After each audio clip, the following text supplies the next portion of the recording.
alegria inacreditável, mais uma semana em que estamos aqui reunidos. Eu sou o professor Pedro Zonta e tenho a grande alegria de estar aqui diante dele, esse pedacinho de fofura, esse coraçãozinho que pula fora do peito, o meu amigo Guilherme. Tudo bem, Gui? Também professor de história. Oi, gente, tudo bem? Como é que vocês estão? Poxa, é um super prazer tê-los aqui, viu? Obrigado por acompanhar a gente, por assistir a gente, por ouvir a gente. É muito legal, tá? Lembrando que estamos sempre, né, bom falar, no YouTube e no Spotify do canal do Coruja Sábia, tá? E esse episódio aqui de atualidades do Coruja Sábia é muito interessante, é muito legal. Dividir esse espaço com o meu amigo Pedrinho é muito interessante. Eu sempre aprendo muito com você e divertidíssimo tá aqui, né? Divertidíssimo tá aqui. Apesar de que geralmente notícias trágicas nos acompanham, um podcast de atualidades, legal falar sobre isso, legal aprender, legal pensar sobre tudo que tá acontecendo no mundo. E temos assunto interessante hoje, né, meu amigo Pedrinho? Temos assunto interessante. Muito interessante em relação a isso, sobre, né, o assunto sempre é muito difícil. Eu penso assim, qual que é a alternativa? Não saber sobre o que está acontecendo. E entre não saber e saber, por pior que seja a realidade, eu prefiro saber a realidade, né? Então, é isso. Acho que... viver na ignorância vai te fazer mais feliz, né? Mas a longo prazo. Então vamos lá. Bom, notícia de hoje é uma notícia muito interessante, já num sentido de uma notícia que a gente já leu aqui um tempo antes, mas vamos lá, Gui, lê pra gente. Total, né? Interessante falar sobre isso. Bom, vamos lá.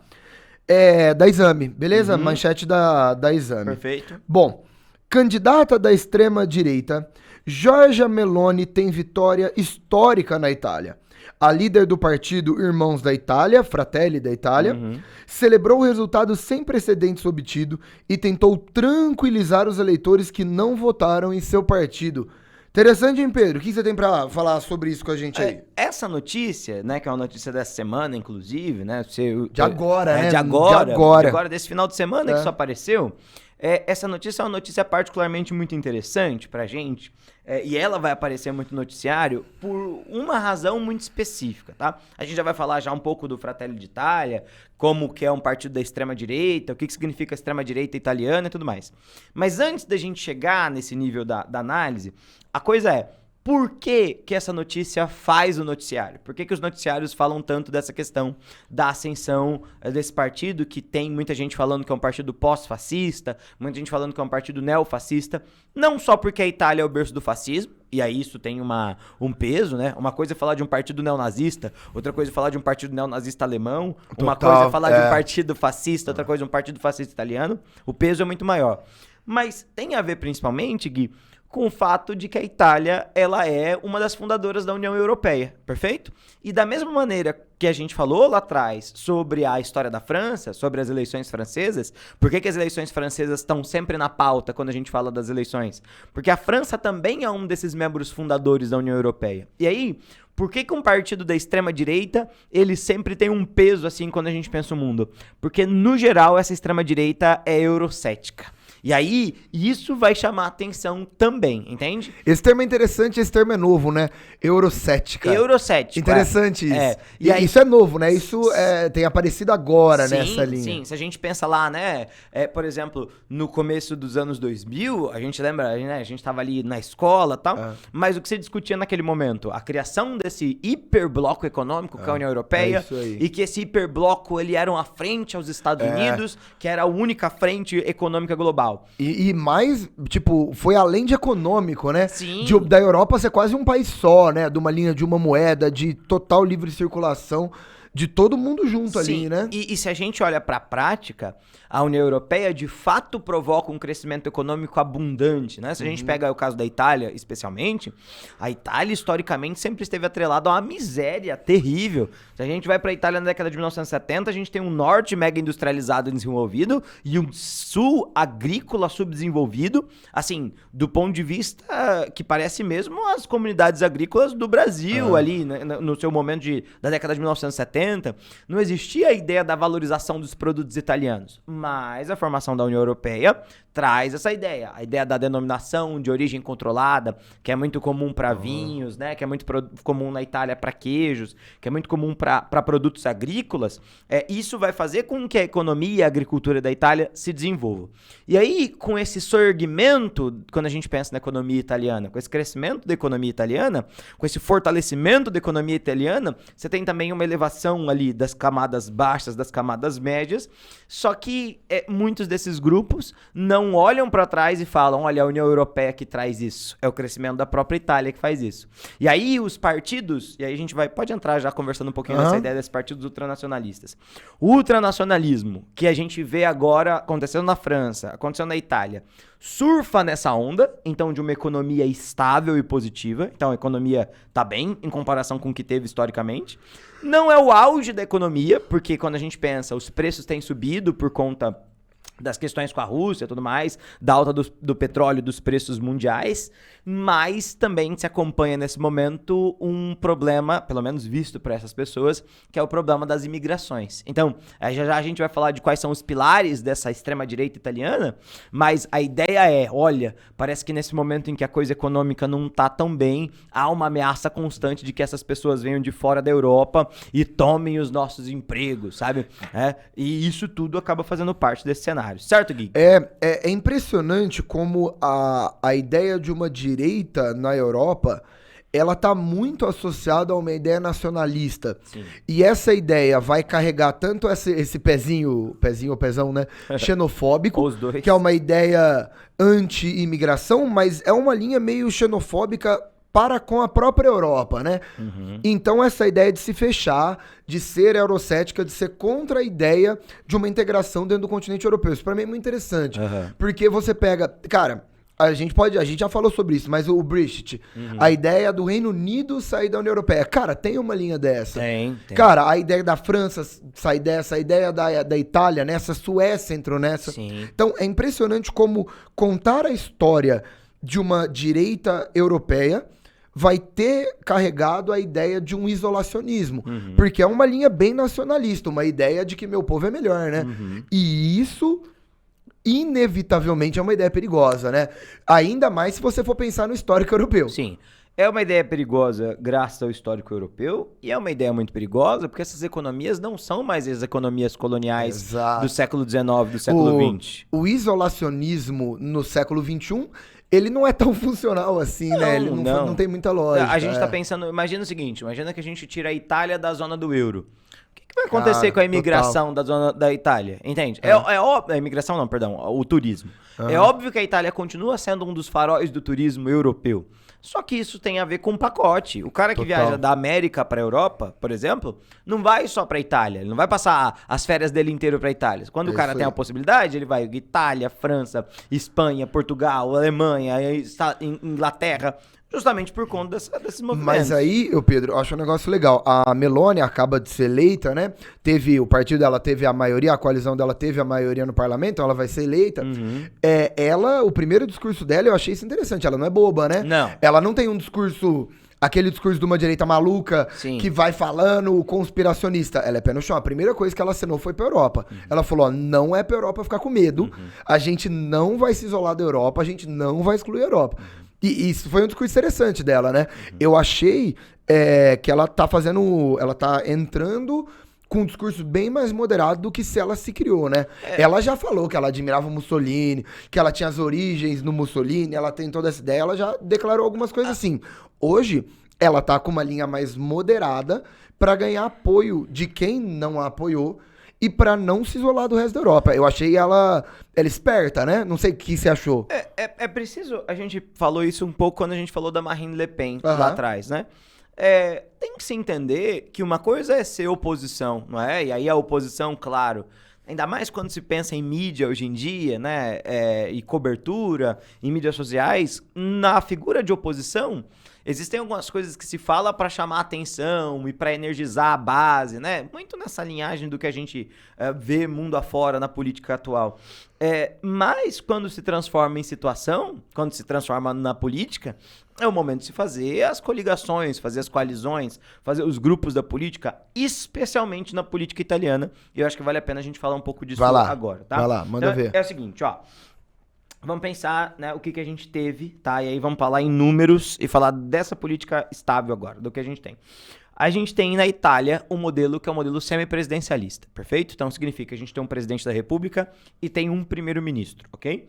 Nesse sistema político italiano, o presidente da República é votado diretamente pela população, então há uma eleição para presidente da República, só que o presidente da República não tem poderes sobre a política, ele é um representante do Estado italiano, entende? O presidente da República, portanto, fica meio à parte das questões políticas italianas durante 7 anos. É um mandatão de 7 anos, ok? E nessas eleições se elege também o parlamento italiano. O parlamento italiano é bem vasto, então a gente tem uma Câmara dos Deputados grande e um Senado também bastante grande. E acabaram de dar uma diminuída, inclusive, sim, continua grande, né? Continua grande, tá? A gente tá falando num país do tamanho da Itália, de um Senado que tem 200 assentos, sabe? Tipo, em comparação com o Brasil, que é muito menor disso. Isso aí. Né? Não chega a 100 assentos o Senado brasileiro, né? E aí, o que vai ser ultra importante? Esse parlamento é quem elege o primeiro-ministro, entende? E aí o primeiro-ministro é quem está diretamente vinculado com a política local, que organiza a política e tudo mais. E aí o que acontece? Na Itália, como a gente tem um sistema muito fragmentado, a gente não tem, por exemplo, como nos Estados Unidos, que a gente tem 2 partidos muito fortes, a Itália tem vários partidos, é natural que esses partidos montem as suas coalizões, tá? Então, um grupo de partidos. No geral, esse grupo de partidos o grupo da esquerda, o grupo da direita. E aí tem o grupo da centro-direita que apoia a direita, a centro-esquerda que apoia a esquerda, e o centro, que como no mundo inteiro, é aquele grupo que se vende para um lado e para o outro, tá? Pelas vantagens.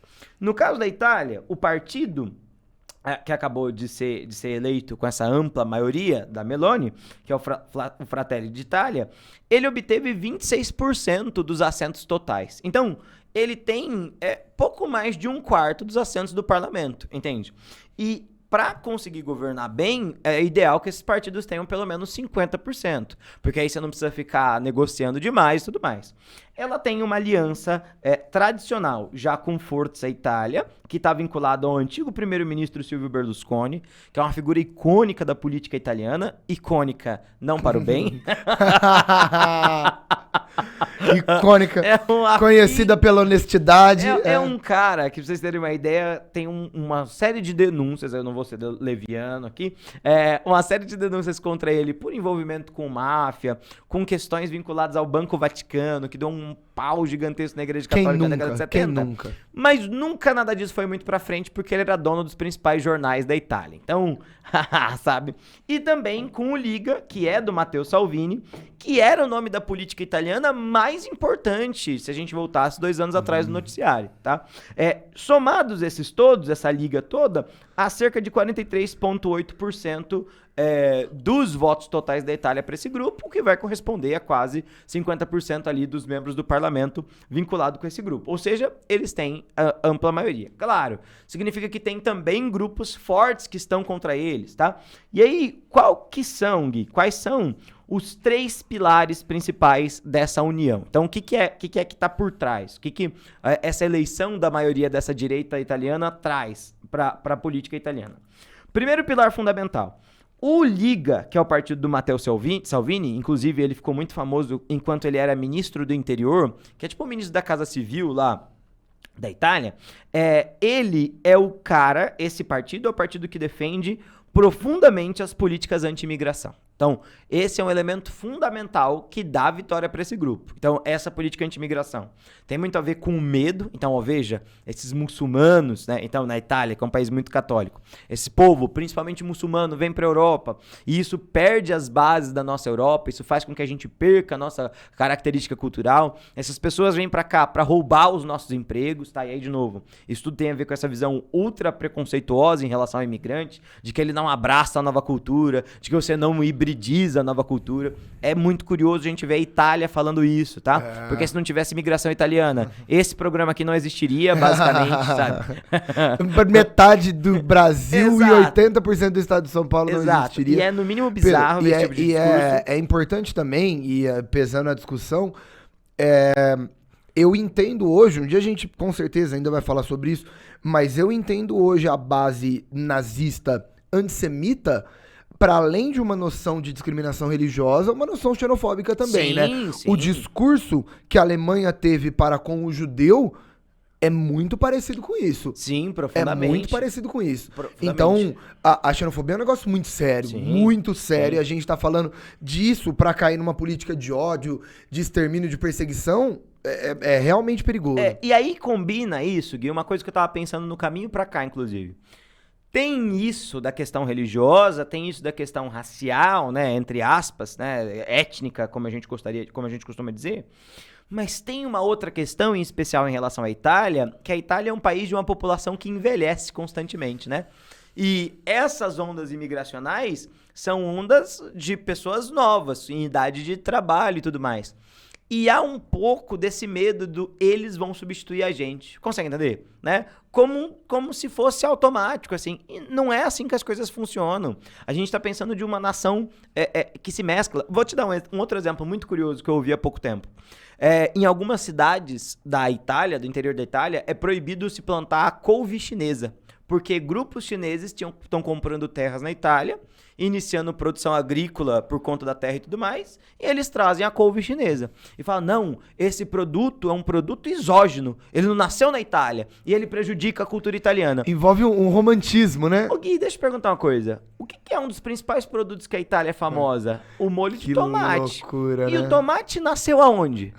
Na América. Não é um produto italiano, bom, né? Consegue entender? A Europa não morreu de fome por causa do quê? Batata, né? Que nasceu aonde? Na América. Não faz... É o tipo de, olha, eu preciso preservar a tradição, que não faz uma meia-culpa do que é o passado e o processo histórico e as transformações, né? É bobo, né? É completamente bobo, né? É infantil. Chega a ser infantil. É o que eu tenho vai ficar. Né? O segundo pilar profundamente importante desses partidos que foram eleitos, a redução dos direitos LGBTQIA+, que são entendidos como uma necessidade quando está vinculado à União Europeia, não por conta dos direitos LGBTQIA+, mas por conta dos direitos humanos, tá? Então a ideia da liberdade de casamento, da liberdade de expressão, do direito da adoção a filhos. E a Itália, quando a gente fala da Itália, a gente está falando do principal país católico da Europa, tá? Essa ideia de reduzir os direitos, essa ideia de reformular os direitos, essa ideia de controlar ou tutelar os direitos, também é uma discussão muito importante que aparece dentro das pautas defendidas pelo Fratelli d'Italia. E, por último, mas não menos importante, o fim do acesso ao aborto, que também é uma dessas pautas de costumes. Então, a gente tem uma questão vinculada com, basicamente, a questão da imigração e duas vinculadas com a pauta de costumes, fundamentalmente. Loucura, né? O que é, no mínimo, muito curioso, né? Então, essa situação e essa condição, ela tá muito associada a uma base tradicional, a uma base do que a gente chama, e foi muito legal, né, que você falou no começo, definir o que é direita para a Europa, e é muito diferente do que é direita na América Latina, do que é direita nos Estados Unidos, né? E isso acontece muito. Eu lembro uma vez que a gente falou de liberalismo na América Latina, né? Liberalismo na América Latina é outra coisa, né? É outro mundo. Então, as bases de uma direita tradicional conservadora europeia tá em cima disso, né? Sim. Isso essencialmente. Bom, e é justamente essas pautas, então a questão da imigração, a questão da redução dos direitos e a questão do acesso ao aborto, que são trazidos novamente à baila para serem discutidos aqui e que chamam a atenção da União Europeia como um todo. E mais uma vez... Rola tipo um temor, né? Rola um receio. Rola um temor, porque é o seguinte, vamos pegar ali na União Europeia, a Polônia já é um país controlado pela extrema-direita. A Hungria é um país que é controlado pela extrema-direita. A Suécia tem parecido que tem abraçado a ideia da extrema-direita. Só que Polônia, Hungria e Suécia são pouca coisa quando se pensa na União Europeia. Não são coisas, não são estados membros fundamentais. O caso da Itália é diferente, o caso da França é diferente. E aí a mudança da posição política desses países mais tradicionais costuma implicar, talvez, na possibilidade de uma mudança da própria União Europeia. Ô Pedro, só pra gente terminar esse primeiro bloco também, mais uma pergunta, você tá falando mais sobre isso, tô achando interessante, uma linha de uma lógica de extrema-direita do mundo inteiro é essa ideia desse globalismo, né? Sim. É esse medo, né, de uma união, de um projeto que o mundo todo tem e que esse planeta unido é cheio de teorias das conspirações, né? Então a ideia de um isolacionismo, de uma defesa do meu país, do meu benefício, em contradição, em reação a uma ideia coletiva, é uma tendência do globo? Você entende isso? Tipo, é uma pergunta, assim, no sentido que eu vejo ao longo, né, de 2015 para cá, no mundo, uma tendência menos colaboracionista e uma tendência menos coletivista. Faz sentido? Faz sentido. No sentido nacional. É assim, né? A coisa, na minha cabeça, né? E aí, de novo, eu pensando sobre isso. Eu penso que a grande vantagem das teorias da conspiração é que, ao contrário da vida real, elas fazem sentido, né? A vida real, ela quase nunca faz sentido, enquanto as teorias da conspiração vão pegar uma série de coisas e falar, nossa, tá aqui a prova disso, disso e daquilo. E a questão do globalismo é justamente essa. Não existe globalismo, isso é uma bobagem. O que existe é o fenômeno da globalização, e o fenômeno da globalização estava vinculado originalmente a uma questão econômica, meramente, né? Então a integração dos mercados, aqueles mercados que são os grandes mercados consumidores, os mercados que são os grandes mercados produtores, e a dinâmica do capitalismo que envolve. Só que, desde a época das grandes navegações, o que caminha junto com contato comercial? Contato cultural. Claro. E aí nada mais natural que existam trocas. Então o que vai de um lugar para lá, volta de outro lugar para cá e vai se adaptando às culturas todas. Naturalmente, que depois da Segunda Guerra Mundial, com todo o esforço da tentativa de criação de um mundo mais justo, de um mundo mais equilibrado, de um mundo mais vinculado com as liberdades, e principalmente com a criação da Declaração dos Direitos do Homem e do Cidadão, você está pensando... Humanos. Perdão, a Declaração dos Direitos Humanos, eu tô confundindo com a Revolução Francesa, da Declaração dos Direitos Humanos, o que você vai estabelecer? Um equilíbrio. Então, aquilo que vale para aquele cara que é o branco, heterossexual, cisgênero, isso deve que valer para absolutamente todos os outros grupos.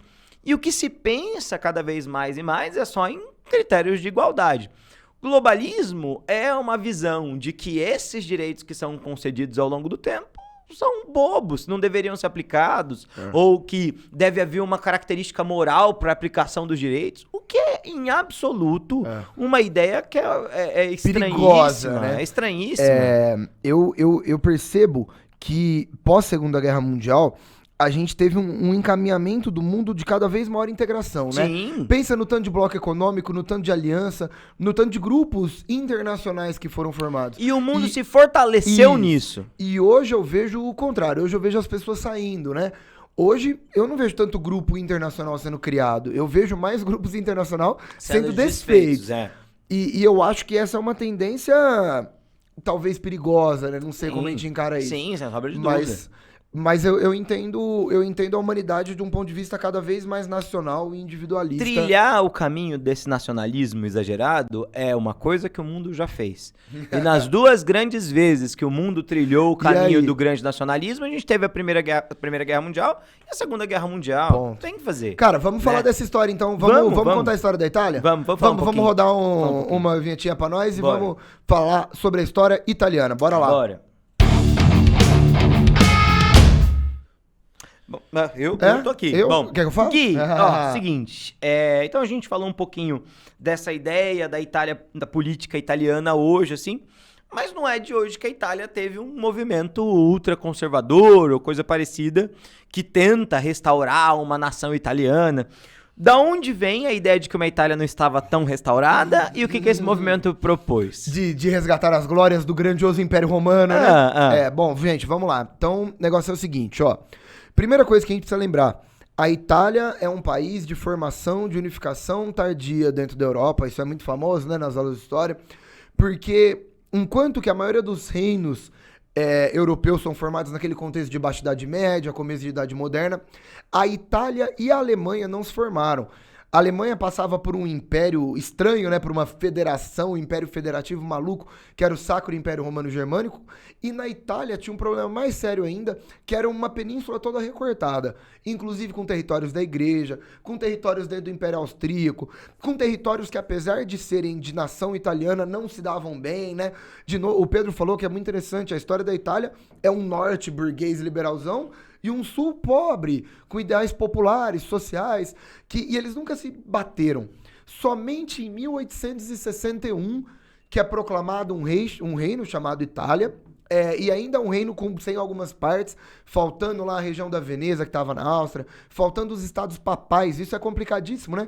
Imagina, você quer formar uma Itália que o meião da península pertence ao Papa. Você tem norte, mas você não tem nem o extremo sul, nem o centro. E aí, o meião dessa Itália que pertence ao Papa, e eu tenho que tirar essa terra do Papa, sendo que a população italiana é católica, né? Então, é cheia de complicação a história da unificação italiana.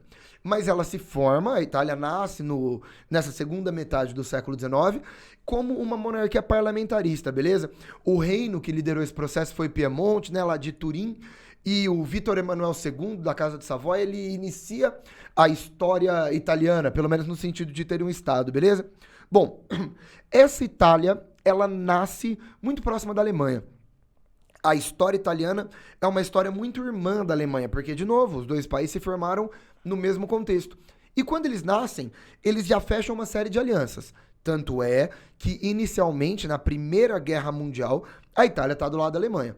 A Itália muda de lado, beleza, ela vai ter alguns problemas com o Império Austro-Húngaro, vai pro lado da Inglaterra.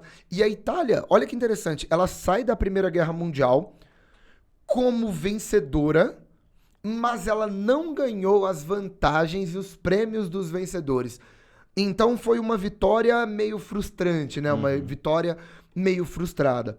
E a Itália, após a Primeira Guerra Mundial, não caminha bem, como a maioria dos países europeus. Gente, só para você ter um norte aí, a história da Primeira Guerra Mundial é a história do início da decadência europeia, tá? Até a Primeira Guerra Mundial, quem manda no mundo é a Europa.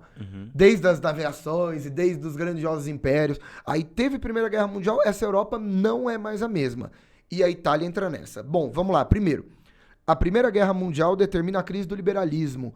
A ideia de um Estado mínimo, de um governo burguês e liberal, que o Estado não vai intervir e essas grandes empresas sozinhas vão crescer. Isso entra em crise. Segunda coisa e mais importante de todas, o pós-Primeira Guerra Mundial também é o momento do início da ascensão soviética, da formação da União Soviética e do início desse sonho socialista no mundo. Gente, presta atenção.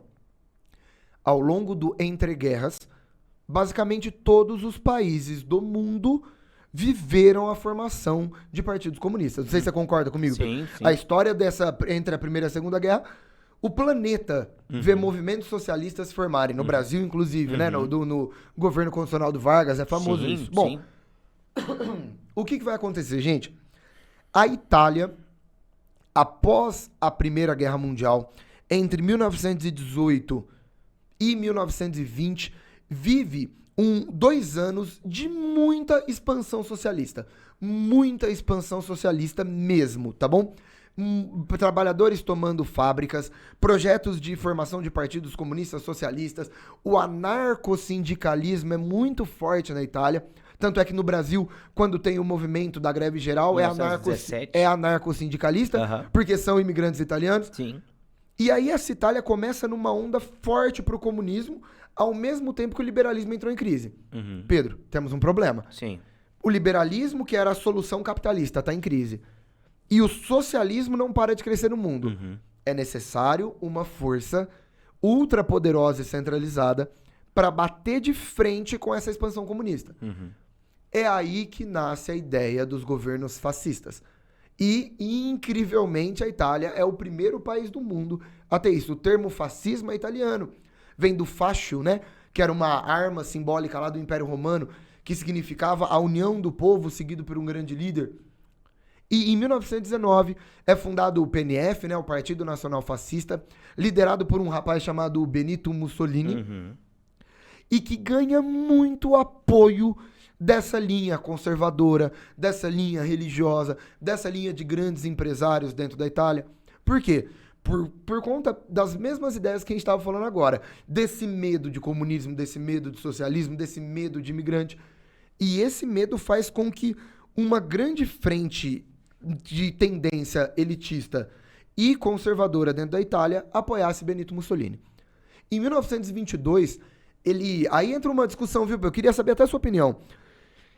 Entra uma discussão se Benito Mussolini entrou através de um golpe ou não.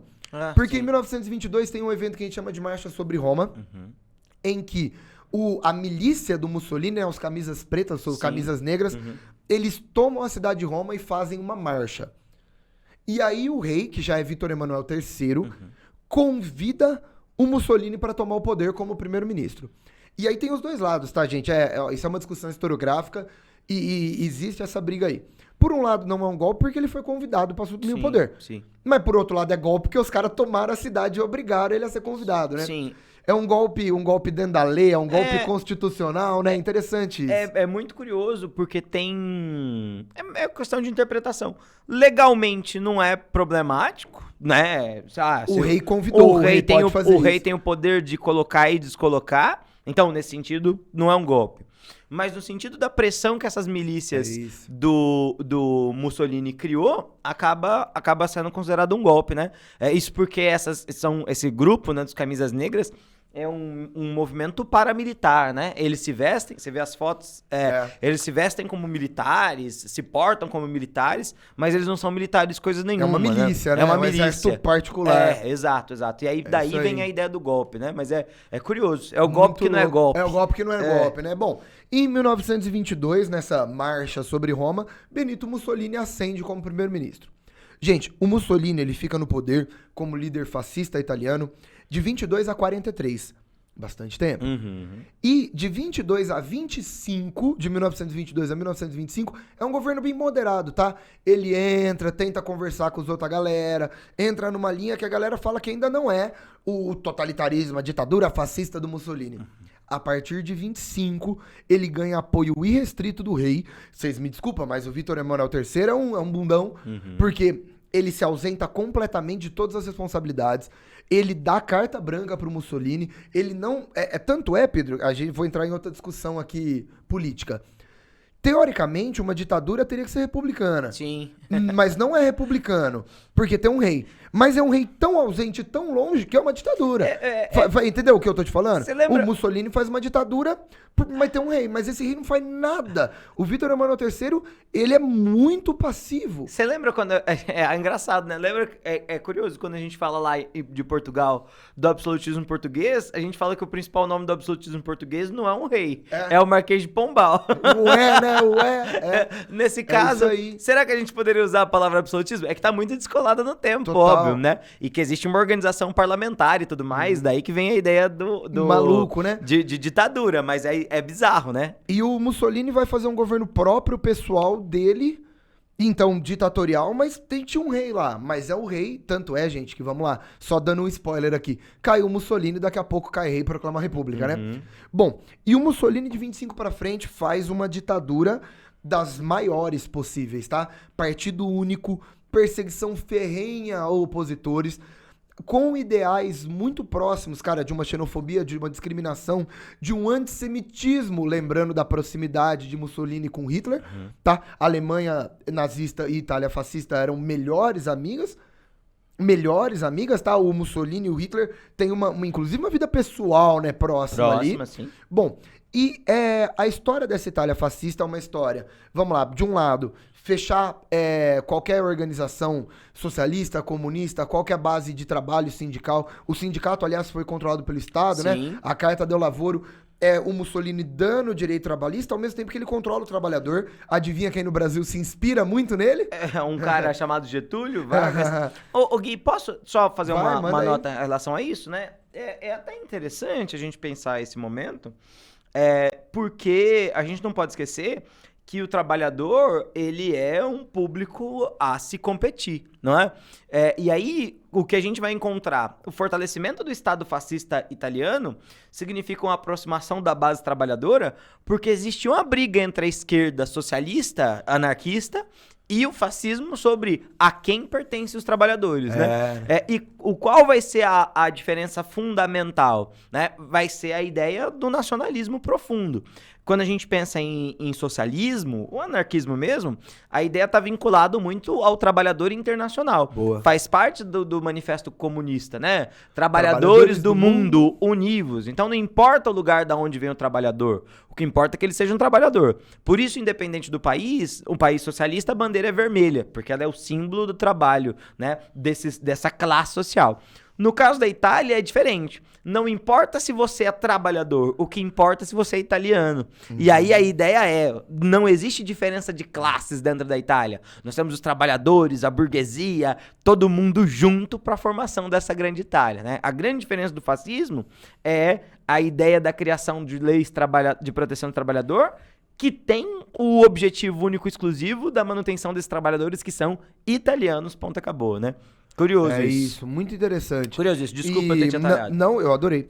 E aí, associado a essa questão trabalhista, outra coisa famosa da Itália fascista foi a questão com a Igreja Católica, né? Sim. Essa, pra mim, é a principal medida política do governo Mussolini, né? Bom, porque lembra que eu te contei, gente, que quando a Itália se formou, ela tomou território da Igreja? O Papa aí ficou sem lugar pra viver. O Papa entrou no MST. Sim. O Papa não tinha pra onde ficar. E aí nasceu uma treta que a gente chama de questão romana, que é a oposição da Igreja Católica ao Estado italiano. E isso é sério, porque a população italiana é católica. É majoritariamente católica até hoje. E aí o Mussolini, visando resolver a situação com a Igreja e visando ganhar o apoio da Igreja, chama a Igreja Católica, os grandes representantes do catolicismo, para conversar, e garante que a cidade do Vaticano, que é a região dos apartamentos papais dentro de Roma, é um bairro de Roma, né? Garantiria uma soberania. Ou seja, um bairrozinho de Roma seria um estado soberano independente, um país. Em 1929, assinado em Latrão, né, o Tratado de Latrão, é a criação do Estado do Vaticano. E isso é seríssimo porque a Igreja Católica foi forte base de apoio ao governo de Benito Mussolini. Isso daí dá uma discussãozinha aí, né? Sim, dá. Bom, além disso, o Mussolini quis trazer de volta as glórias do imperialismo italiano. Ele invadiu a Etiópia e apanhou. Essa informação é muito importante. A guerra ítalo-etíope. Ele criou uma base muito próxima com a Alemanha nazista, com o Japão imperial, né, que vai ser o eixo, Roma, Berlim, Tóquio. E ele criou uma política belicista, poderosa, mais conservadora, desenvolvimentista. Ele foi o cara, olha isso, olha que legal, Pedro. Ele foi o cara que, depois da União Soviética, mais estatizou coisa no mundo na época dele. Isso. Ele pegou 3/4 da economia italiana e estatizou. Isso é maluco, ou seja, isso não é nada liberal. O fascismo, ele é antiliberal. Sim, antissocialista e antiliberal. Que loucura, né? É a terceira via, exato, né? Exato. E qual que é o lance? Onde mora a desgraça, né? A queda do mundo fascista? Segunda Guerra Mundial. Por quê? Porque a Itália não era tão forte assim. Eu vejo, Pedro, aí entra outra, cheia das conversas polêmicas aqui, mas que as ditaduras no gerais, e principalmente essas de caráter fascista, elas tendem a glorificar as coisas e romantizar as coisas mais do que elas são. Sim. O fascismo italiano, ele é... Nossa, ele tem até hoje um monte de gente que fala, meu Deus, a Itália na época do Mussolini... Gente, desculpa, não. Não tanto. O exército do Mussolini, ele não era poderoso. A economia da Itália não era poderosa. Isso é romantizado. A Itália fascista cai na Segunda Guerra Mundial com uma facilidade que vocês não têm ideia. Tanto é que a primeira coisa do eixo a cair é lá. E a primeira coisa que Estados Unidos e Inglaterra vai mirar, mano, vai lá na Sicília e entra no sul da Itália. A Itália cai e cai fácil na Segunda Guerra Mundial. Inclusive, nós vamos pra lá, né? Nós, rapaz, nós vamos pra lá. É isso, né? A Itália não conquista nada na Segunda Guerra Mundial. Nenhuma das missões secundárias pensadas pra Itália. Ela apanhou na Grécia, mano. Ela apanhou, gente, ela apanhou na Grécia. Nada. Pedro, se juntar nós dois, nós invade a Grécia hoje. Não, será? Não, com toda certeza. Sozinho invade. Então tá bom. Não, sim. Mas a coisa é absurda. Então, assim, a Itália foi um país que falhou miseravelmente na Segunda Guerra Mundial. E aí tem uma história engraçada, né? Que o Mussolini, ele é preso, e aí o Hitler vai lá e solta ele. Aí ele sai e é preso de novo. Aí o Hitler fala, mano, você tá zoando com a minha cara, né? O Mussolini, ele vai ser julgado lá dentro, ele vai ser condenado à morte, beleza? Ele é executado, tem a foto dele famosa, né? Sim, dele de ponta cabeça, assassinado. O que marca, né? Ele é linchado em praça pública. Ele é linchado em praça pública. O que marca o tanto que a população detesta naquele momento o fascismo. E isso é uma coisa que não pode ser esquecida, né? O movimento antifascista italiano foi muito forte durante todo o período em que existiu o Benito Mussolini. Mas, de novo, parte muito de uma ideia romântica dessa unidade, né? A coisa que a direita constrói melhor que ninguém é muito essa ideia romântica da pátria, de lutar pela pátria, pela manutenção da pátria, a pátria dos meus pais, a pátria dos meus avós, esse grande mundo romano, né? E isso vai ser muito forte no discurso fascista ali. É isso aí. Dissolvido o governo fascista, né? A Itália vai passar por uma fase política, né? Isso é interessante, né? De centrismos e de esquerdas. E aí, Pedro, fazendo a minha pergunta aí, passando a bola pra você. Caiu Mussolini. Significa que os ideais e a lógica fascista na Itália caiu? Não. É muito louco, né? É isso que tá. A gente vai ver um enfraquecimento do pensamento fascista. Nasce no tempo da guerra, né, em italiano, uma coisa que é o jeitinho brasileiro da Itália. Na Itália tem um negócio que é tipo, a gente quando fala, isso é um jeitinho brasileiro. Na Itália tem o arranjar-se, que é o jeitinho da italiana. Dá um jeito. E esse arranjar-se, ele é meio criminoso. Então é cometer pequenos furtos, assim. Acontece, né? Quem nunca? Então, assim, você tá passando fome, mano, o vizinho tem ovo. Dá um jeito, rouba uns ovinhos lá e faz e tudo bem. Existe essa ideia do arranjar-se na Itália que é negativo, entende? E aí muitas das pessoas, principalmente as gerações mais antigas, vão falar da Itália fascista com esse terror. Então, eu tava na Itália fascista, eu vivi enquanto o Mussolini viveu, e as situações da minha vida só pioraram, né? Só que ao mesmo tempo que isso acontece, nenhum grupo político conseguiu dar uma unidade ao Estado italiano. Muito pelo fato de que a Itália é muito dividida ainda. Então a gente tem um sul de uma maneira, um norte do outro, o centro de outro. Tem uma unidade católica, tem uma certa unidade cultural, mas nunca se conseguiu criar um gabinete, um ministério estável. Os ministérios estáveis, no geral, acabam por conta de denúncias de corrupção, e isso faz essa mudança. E quando aparece essa direita, que costuma vir primeiro como uma direita outsider, então, contra o establishment, não, nós somos opostos a esse governo, a essa roubalheira, mesmo que não seja, e aí é o caso muito do Fratelli d'Italia, que era um partido ultra novo quando ele foi criado lá no comecinho do 2010, mas ele derivava de um partido que derivava do partido fascista, então era um partido bastante antigo já. Ele se coloca naquele momento contra o governo, contra o político, o grupo político do Silvio Berlusconi, cria um voto de desconfiança, derruba o governo do Silvio Berlusconi e depois, quando se forma um governo contrário ao Silvio Berlusconi, esse grupo se aproxima do governo do Silvio Berlusconi. Isso mostra pra gente justamente essa coisa de que por trás desse discurso bonito do nacionalismo, o que nós temos é nada mais, nada menos do que política antiga e tradicional da Itália. Agora, vamos ver como é que vai ser isso, como esse governo se configura daqui pra frente. Já vou avisar pra vocês, se esse governo se formar essa semana ou até semana que vem, no geral, os governos italianos não duram mais do que um ano, tá? E aí... Cara, isso é maluco, né? Você me passou esse dado. Como que é o negócio aí? São 76 anos de república e quantos governos? 67 governos. 67 governos, ou seja... Que loucura. Os governos duraram um ano e um mês, né? É louco, né? A história, gente, a história dessa República Italiana, né, é de 46, né? Isso. Então cai Mussolini, 3 anos depois cai a monarquia do Vítor Emanuel III, que falei, né, bem passivão com tudo que estava acontecendo. E aí a gente vai ter uma série de uma base república semi-presidencialista, parlamentarista, que não consegue se manter. E aí, Pedro, a gente vai falar muito dessa questão de influência de crime organizado, da máfia. O Berlusconi, você deixou claro, né, o tanto que ele estava envolvido em enrosco aí dentro. Gente, em 46, remanescentes fascistas criaram o MSI, né, o Movimento Social Italiano da Direita Nacional. E a Meloni, ela tem uma origem nesse MSI que é o resquício do fascismo.